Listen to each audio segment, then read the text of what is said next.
vous vous mettez ensemble, vous construisez des immeubles ensemble, vous prenez des appartements, vous les partagez et ça ira beaucoup plus vite et ça sera beaucoup plus simple et ça vous coûterait beaucoup moins encore.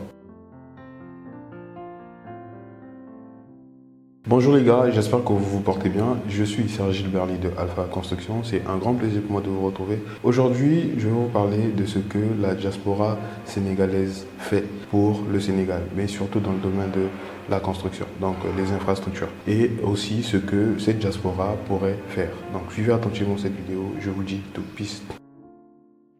Donc avant de mettre en place Alpha Construction, nous avons tous eu à travailler en fait dans diverses entreprises ici à Dakar. Et moi, pour ma part, la première entreprise où j'ai eu à travailler, d'ailleurs, j'ai commencé comme un stagiaire là-bas, c'était à l'Eurocel. Et cette entreprise était spécialisée dans la construction aussi.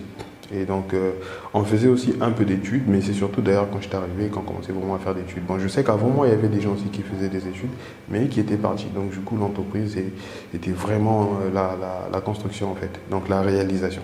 Et cette entreprise ne réalisait pas souvent des bâtiments pour des particuliers. Donc c'était rare qu'on fasse des villas. Ça arrivait qu'on fasse des villas pour des particuliers, mais c'était quelque chose qui pouvait arriver une fois par an et deux fois même 2 ans après, et c'est à ce moment-là qu'on pouvait faire des villas. Mais très souvent, on travaillait sur des projets de construction de postes de santé, des projets de construction d'hôpitaux, d'écoles. Enfin, c'était ce genre de projet, quoi. Mais c'était rarement des bâtiments à usage d'habitation directement.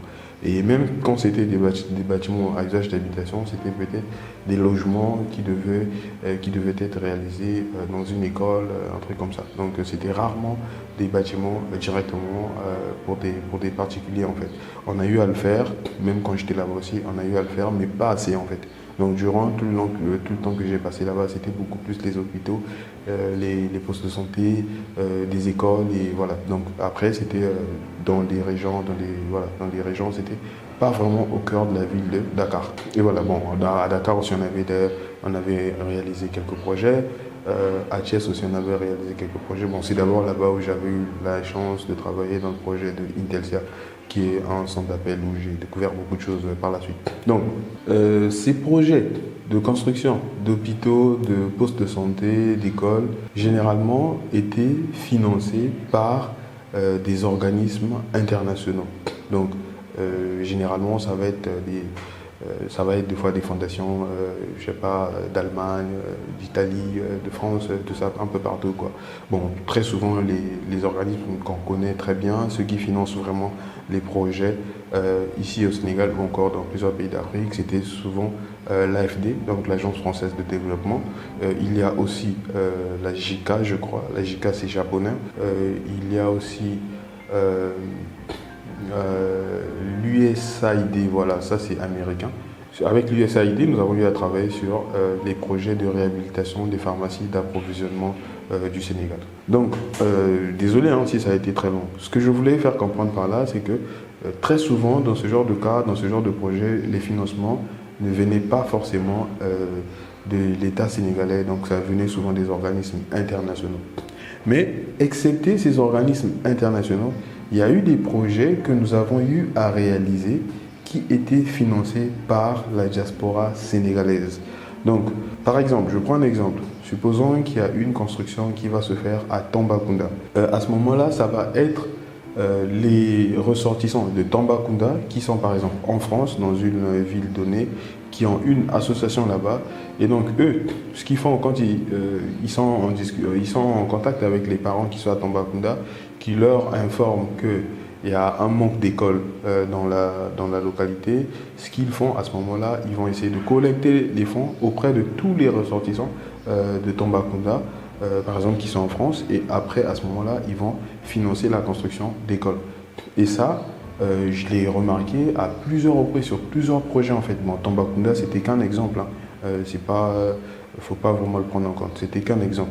Donc ça, je l'ai remarqué à plusieurs reprises. Donc il y a eu des écoles qui ont été construites comme ça, il y a eu des hôpitaux qui ont été construits comme ça, et des marchés, je ne pense pas, mais surtout des aires de jeu. Et à plusieurs reprises aussi, nous avons été contactés pour la conception des plans, surtout pour les aires de jeu pour le compte en fait des associations ou encore des associations basées dans la diaspora et voilà, qui veulent réaliser, qui veulent construire dans leur village d'origine. Donc ça, c'est quelque chose que moi j'avais vraiment aimé.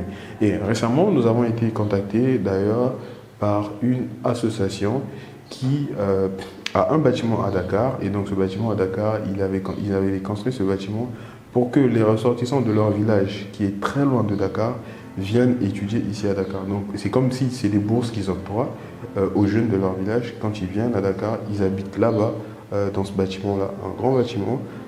Ils habitent tous là-bas gratuitement, ils ne paient rien, ils ont des dortoirs et je pense qu'ils sont logés, nourris. Voilà, donc je pense que c'est ça. Et donc ils nous avaient contactés récemment, pourquoi? Parce qu'ils voulaient aménager leur terrasse, modifier, apporter quelques modifications. Ils aimeraient rajouter des dortoirs supplémentaires. Donc ça, c'est quelque chose que moi j'ai trouvé très intéressant. Et je me suis dit, quand j'ai essayé de voir, je me suis rendu compte que, bon, au Sénégal, bon, je le savais que ça existait déjà, mais là, c'est quelque chose qui a encore attiré mon attention. Je me suis dit que ce que la diaspora sénégalaise fait déjà, bon, je suis sûr qu'au Maghreb, il y a beaucoup de Maghrébins qui font à peu près la même chose. Bon, déjà, les Maghrébins, généralement, bon, c'est ce que j'entends dire, les Maghrébins qui sont à l'extérieur, quand ils gagnent, ils perçoivent de l'argent, généralement cet argent va au Maghreb directement en fait. Voilà. Et donc, la diaspora sénégalaise, elle aussi est fait pareil. Donc, il y a une bonne partie des ressources que génère cette diaspora à l'extérieur, que ça va être en France, aux États-Unis, au Canada, qui revient au Sénégal pour le développement du pays. Ça, c'est quelque chose vraiment à féliciter. Et ce serait quand même intéressant que les autres diasporas, ça va être la diaspora de Côte d'Ivoire, donc ivoirienne, camerounaise, congolaise, togolaise, béninoise, essaient de faire pareil. Bon, je suis sûr qu'il y en a certains qui font déjà en fait. Mais s'il y a plusieurs qui font encore, je pense que ça ferait vraiment avancer les choses dans nos pays. Et voilà, donc on aura des hôpitaux partout, on aura des écoles partout. On ne sera pas obligé forcément d'attendre que les gouvernements fassent. Bon, déjà qu'on est dans des pays où les gouvernements, c'est pas trop ça. Et donc le mieux à faire, si les gens peuvent se mettre ensemble pour faire avancer les choses, tant mieux, quoi. Après, excepté le volet social, bon, ça vous pouvez le remarquer en fait quand vous êtes à Dakar, dans une ville comme Dakar, vous allez remarquer qu'il y a des constructions qui sont partout dans la ville en fait. Et ces constructions, je ne dirais pas pour la plupart, mais une bonne partie de ces constructions-là sont là grâce aux personnes de la diaspora. Donc quand ils construisent ce genre de bâtiments, c'est vrai qu'ils les mettront en location. Ces bâtiments vont générer des revenus locatifs tous les mois. Ces revenus iront dans leur poche, mais en même temps, les constructions qui construisent en fait, qui réalisent toutes ces constructions-là au moment, lors de faire des études, lors de la réalisation et après, lors de l'exploitation, forcément ces projets de construction-là donneront du travail aux gens, ça va générer des revenus, pas seulement pour le propriétaire, parce qu'à ce moment-là, le propriétaire, c'est lui qui dépense, donc forcément, il y a des gens qui vont se faire de l'argent, il y a des impôts qui vont être payés, il y a une bonne partie de cet argent qui ira au niveau des caisses de l'État. Et après, c'est aussi tout ça qui donne un peu de la beauté à une ville, en fait, toutes les belles constructions qu'on trouve. Et voilà. Et ça, c'est vraiment quelque chose à saluer. La diaspora sénégalaise le fait très bien. Et voilà. Donc, c'est vraiment très intéressant ce que fait la diaspora sénégalaise. Et il faut vraiment continuer dans cet élan-là, se mettre ensemble pour réaliser des projets dans les différents villages. Et voilà. Et s'il le faut aussi, se mettre ensemble pour réaliser des projets ici à Dakar. Comme ça devient assez difficile pour vous déjà d'acquérir des appartements à Dakar puisque ça coûte cher, vous vous mettez ensemble, vous construisez des immeubles ensemble, vous prenez des appartements, vous les partagez et ça ira beaucoup plus vite et ça sera beaucoup plus simple. Et ça vous coûterait beaucoup moins encore. Donc, puis c'était tout ce que j'allais partager. Et les autres diasporas aussi, si vous pouvez vous inspirer de ce que fait la diaspora sénégalaise, ça ferait peut-être avancer les choses dans nos pays. Merci, c'était Serge Berlieu, à Fatigue.